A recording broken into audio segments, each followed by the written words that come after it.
My brother scammed my grandma into funding his business and abandoned her at the hospital. I made sure he lost everything when I took over her power of attorney. If you love true stories that touch the heart, subscribe and drop a hi with your location.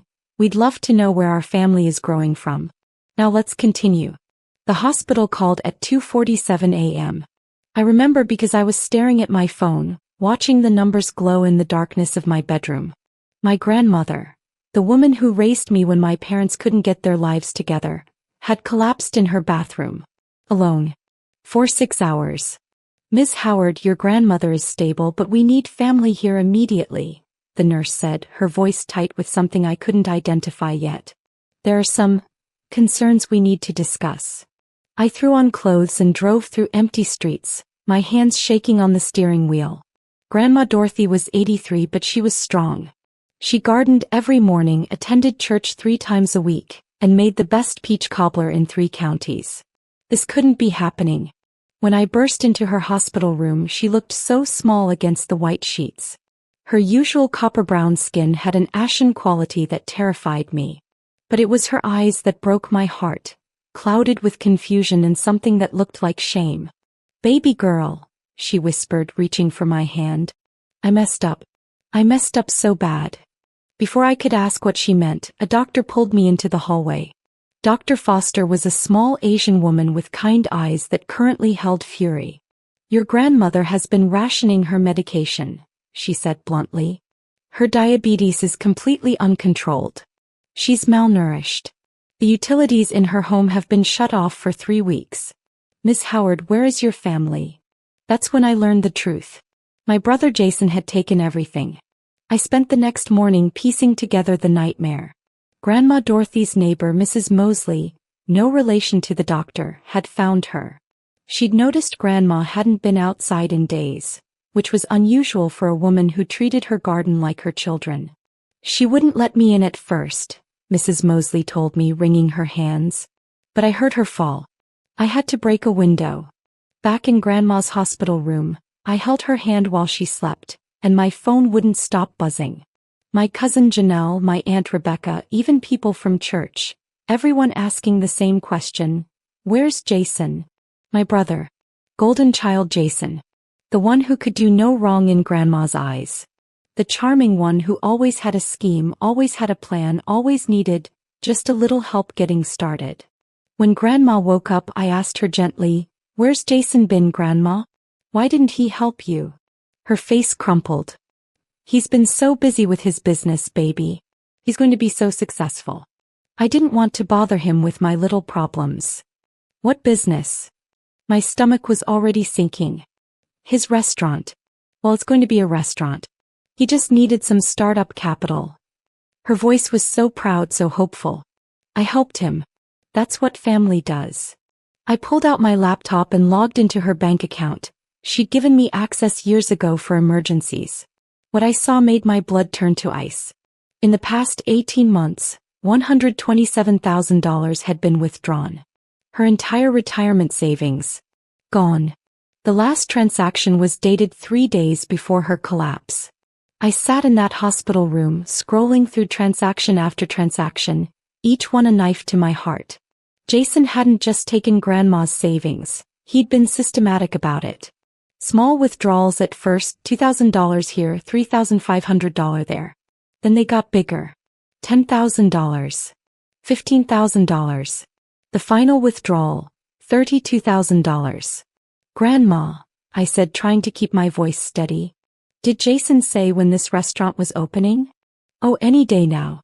He said he was just waiting on permits. He's been working so hard, baby. Sometimes he's too busy to even return my calls, but I understand. Building a business isn't easy." Too busy to return her calls while she was starving and sitting in the dark. I called Jason. It went straight to voicemail. The voicemail was full. I texted him, "Grandma's in the hospital. Get here now." Nothing. I tried his girlfriend's number. Disconnected. I even called his best friend, Owen. "Man, I haven't heard from Jason in like 4 months, Owen said. "He borrowed $5,000 from me for some investment opportunity, and ghosted me. If you find him, tell him I want my money back." My hands were shaking so hard I almost dropped my phone. I called my mama, Grandma's daughter. I told Dorothy not to give him that money, Mama said, and I could hear her lighting a cigarette through the phone. But she never could say no to Jason. That boy's been running game since he could talk. Mama, she's in the hospital. She could have died. I know, baby. But what you want me to do? I got my own problems. I hung up. This was on me now. Dr. Foster discharged Grandma after 3 days, but only because I promised to move her into my apartment. I couldn't take her back to that house. The power company wanted $1,800 in back payments, and the place was a mess. Grandma, who'd always been proud and meticulous, had been living in squalor. While she rested in my guest room, I became a detective. I contacted every bank, checked every statement, made lists and timelines. Jason had been careful to make the withdrawals look legitimate. Grandma had signed everything. She trusted him completely. But here's what I found. There was no restaurant. No business license, no permits, no LLC registration, nothing. I called the address Jason had given Grandma for his location. It was a strip mall with a vacant unit that had been empty for 2 years. I hired a private investigator named James Wright, an older black man who'd retired from the police force. Cost me $1,500 I didn't really have, but I needed answers. Your brother's got a gambling problem, James told me 4 days later, sliding a folder across the table at a coffee shop.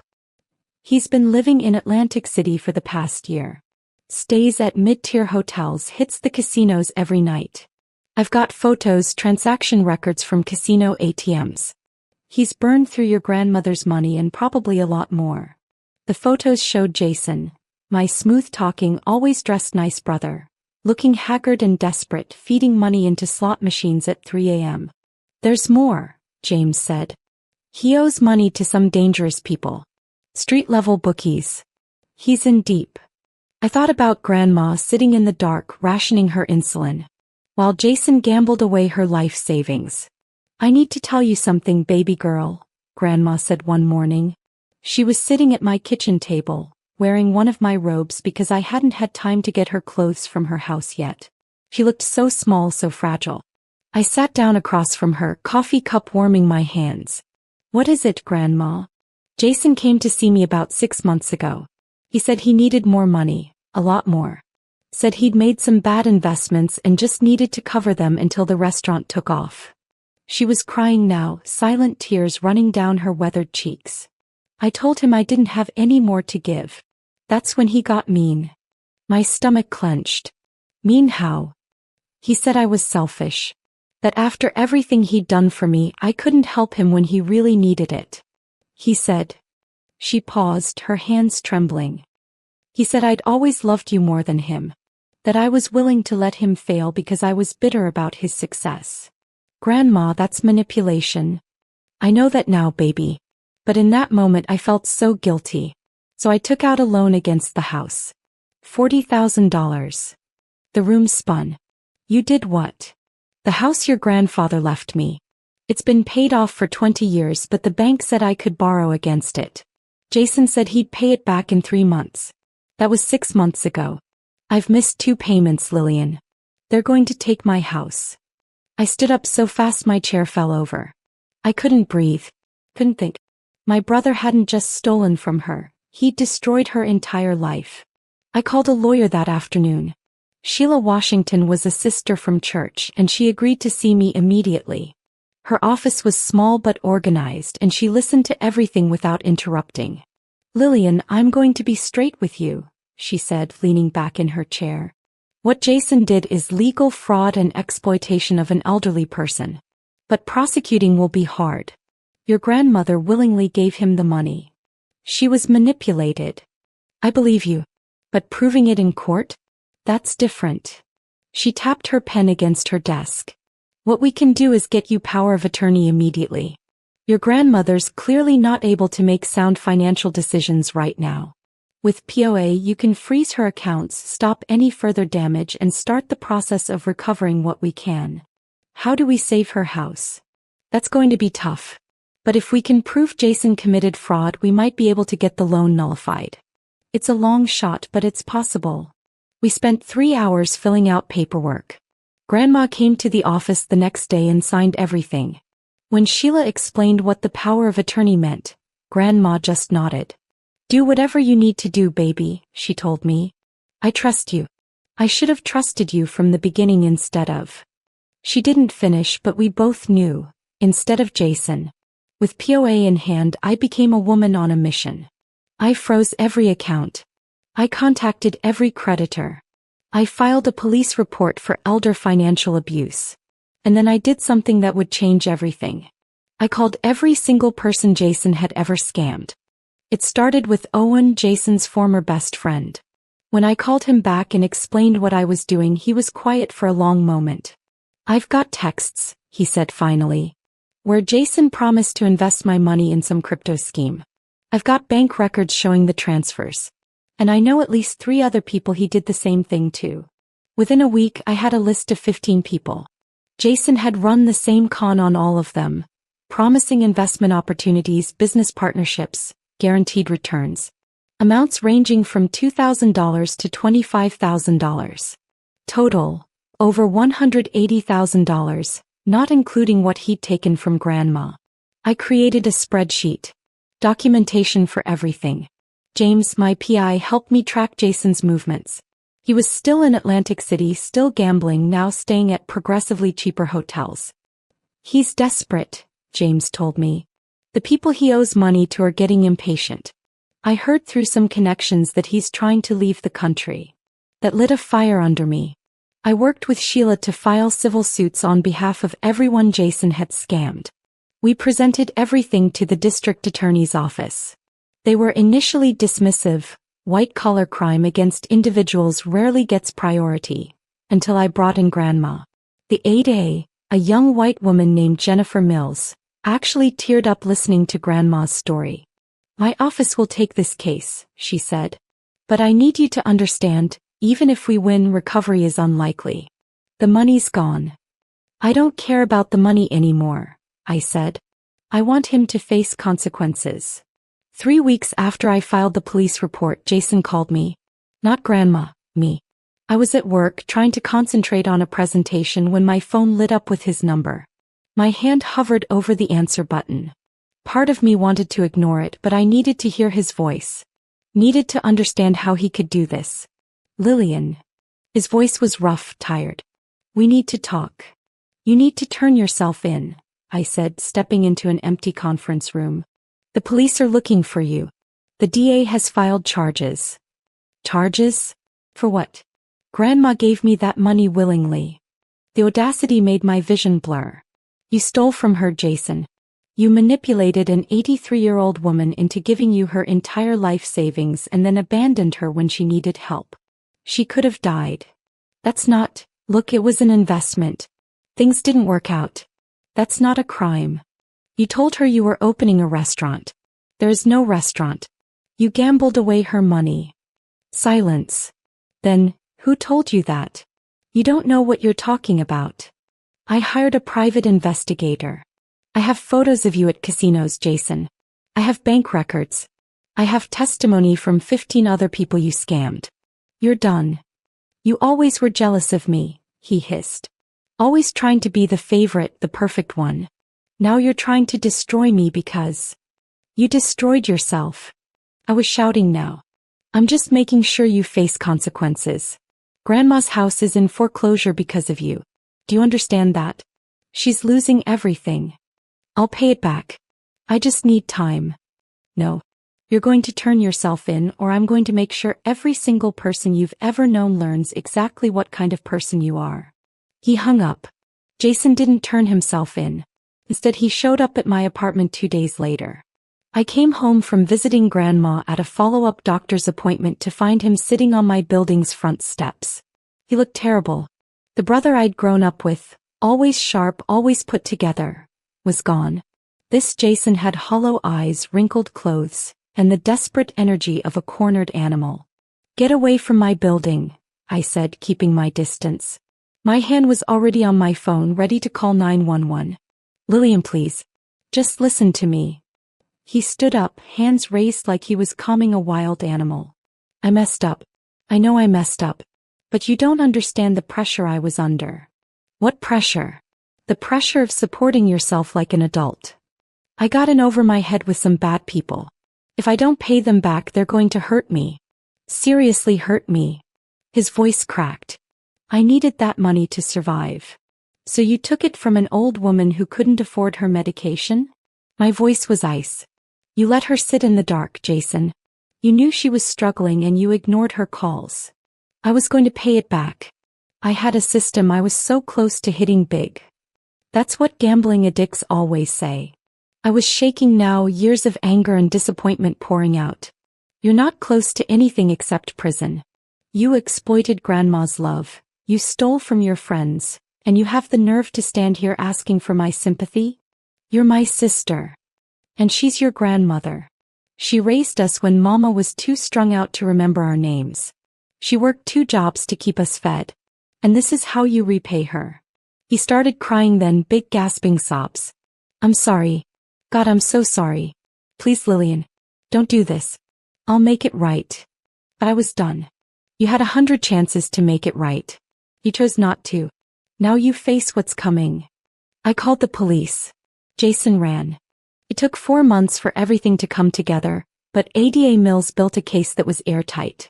Jason was eventually arrested trying to board a bus to Mexico. He looked like a stranger in his mugshot, defeated, hollow, nothing like the confident brother I'd known. The trial was brutal. Sitting in that courtroom listening to witness after witness describe how Jason had conned them, manipulated them, stolen from them, it was like watching a stranger's life unfold. This wasn't the brother who'd taught me to ride a bike, who'd protected me from bullies in middle school. When Grandma took the stand, the courtroom went silent. She'd aged 10 years in 6 months. Her voice was soft but steady as she recounted every conversation, every promise Jason had made, every warning sign she'd ignored because she loved him. He was my grandson, she said, looking directly at Jason for the first time. I would have given him anything. But what he took wasn't just money. He took my dignity, my safety, my ability to trust. Her voice broke. He took the grandmother who used to feel joy. Now I just feel foolish. Jason's defense attorney tried to paint him as a victim of addiction, someone who needed help, not punishment. But the jury saw through it. They saw the pattern, the premeditation, the callousness. 15 counts of fraud. 1 count of elder abuse. 1 count of exploitation. Guilty on all counts. Jason got 8 years. It should have felt like victory. Dad, I just felt tired. The months after the trial were harder than the trial itself. We lost Grandma's house. There was no way to recover it. The bank foreclosed and everything she'd built with Grandpa was gone. I found her weeping over photo albums one afternoon, pictures of the garden she'd never see again. 50 years in that house, she whispered. Raised my babies there. Thought I'd die there. I held her while she cried, feeling like I'd failed her somehow. I'd gotten Jason convicted, but I couldn't give her back what mattered most. We recovered $18,000 from various accounts, pennies compared to what was stolen. I used it to pay off some of her medical bills. The rest of her creditors eventually wrote off her debts when I showed them her financials. She had nothing left to take. Grandma moved in with me permanently. Some days were good. She'd make breakfast, hum gospel songs, talk about starting a container garden on my balcony. Other days she'd just sit by the window, staring at nothing, trapped in memories of the grandson who'd destroyed her life. The worst part was watching her blame herself. I should have known better, she'd say. I was so stupid. You weren't stupid. You loved him. Same thing, isn't it? I visited Jason once in prison, 6 months into his sentence. I don't know why I went. Maybe I needed closure. Maybe I needed to see remorse. He looked smaller in prison orange. When he saw me through the glass partition, he actually smiled. That old Jason smile that used to charm everyone. Thanks for coming, sis. I'm not here for you, I said. I'm here to tell you what you took from her. I told him about the house, about Grandma's tears, about how she flinches now when anyone asks her for help. I told him everything. His smile faded. I never meant. I don't care what you meant. I care what you did. I never went back. 8 months after the trial, my phone rang with a number I didn't recognize. I almost didn't answer, but something made me pick up. Is this Lillian Howard? A woman's voice, shaky and uncertain. Yes. My name is Denise Crawford. I was Jason's girlfriend. The one before he disappeared. My stomach dropped. What do you want? I just found out about everything. About what he did to your grandmother. I had no idea. I swear I didn't know. He was crying now. But I need to tell you something. Jason has a daughter. She's 4 years old. Her name is Amara. The world tilted. What? He never told any of the family. We weren't together anymore when I found out I was pregnant. I tried to reach him for child support, but he kept moving, kept hiding. Then I saw the news about the trial. Her voice broke completely. That little girl deserves to know her family, even if her father is what he is. I met Denise and Amara 2 weeks later at a park. The little girl was beautiful. She had Jason's smile but none of his shadows yet. She played on the swings while Denise and I talked. I don't want anything from you, Denise said. I just thought, your grandmother deserves to know she has a great-granddaughter. When I told Grandma, something shifted in her eyes. The deadness that had taken up residence there flickered with something else. Not quite hope, but maybe purpose. Can I meet her? Grandma asked. That first meeting, watching Grandma hold Amara, listening to the little girl's laughter fill my apartment. It was like watching someone come back to life. Not all the way, but enough. She's not him, Grandma whispered to me later. She's innocent. She deserves love. So did you, Grandma. I know, baby. I'm learning that. A year and a half after everything started, I'm sitting in my apartment watching Grandma teach Amara how to plant seeds in small pots. They come over every Sunday now, and slowly, tentatively, Grandma is building a relationship with a grandchild who doesn't know yet what her father did. Denise and I have become unlikely friends. She's a good mother, working 2 jobs to provide for Amara, dealing with her own betrayal from Jason. We don't talk about him much, but sometimes the weight of what he did to all of us hangs in the air between us. I think about Jason sometimes, locked away, hopefully getting the help he needs, but probably just counting days. I don't feel satisfaction about his imprisonment anymore. I don't feel vindicated. I mostly just feel sad. Sad for the brother he could have been, for the grandmother he destroyed, for the daughter who'll grow up knowing her father chose gambling over everyone who loved him. Last week, Grandma and I were sorting through old photos. She found one of Jason and me as kids, gap-toothed and laughing, our whole lives ahead of us. Where did we go wrong? She asked, touching his face in the photo. We didn't go wrong, Grandma. He made choices. Bad choices. That's on him, not you. I still love him, she admitted, and it broke my heart. God help me, I still love him. I just can't. I can't forgive what he did. Does that make me a bad person? No, Grandma. It makes you human. She nodded, but I could see the tears. This is the truth they don't tell you about betrayal. It doesn't end with justice. Justice doesn't heal the wounds. It doesn't give back what was stolen. It just draws a line and says, this far, no further. Grandma will never get her house back. She'll never feel completely safe giving or receiving love again. That light that used to shine from her, the joy, the openness, the belief in goodness, Jason didn't just dim it. He nearly extinguished it completely. I got her the power of attorney. I got Jason prosecuted. I protected what little was left. But I couldn't protect her heart. That's the piece I couldn't save, and it haunts me every single day. Some nights I lie awake wondering if I did the right thing. Should I have tried harder to help Jason instead of prosecute him? Could intervention have saved him, saved us all? But then I remember Grandma in that hospital bed, ashamed and starving. I remember the calculated way Jason withdrew money, the deliberate manipulation, the months he ignored her calls while she suffered. I remember that he had 1,000 chances to make different choices, and every single time he chose himself. The saddest part? Amara will grow up without a father. In a few years she'll ask questions and will have to find age-appropriate ways to explain that her daddy hurt people, that love isn't enough to fix some things. We'll have to teach her the lesson we all learned too late, that you can love someone and still need to protect yourself from them. Grandma catches me watching her sometimes, sees the guilt in my eyes. Stop that, she says firmly. You saved my life, baby girl. You did what I was too weak to do. But she shouldn't have had to be strong. She shouldn't have had to choose between love and survival. Jason took that choice away from her, and in doing so he took away a piece of all of us. I look at Amara, innocent and laughing, planting seeds with Grandma. I see how Grandma's hands shake a little less when she holds her. How her smile reaches her eyes sometimes now. It's not healing, not really. It's just continuing. We're all just continuing, carrying the weight of what was done to us, trying to find moments of light in the aftermath. This is my story. Our story. It doesn't have a happy ending because real life rarely does. Jason destroyed something precious, something that can't be rebuilt. But we're still here.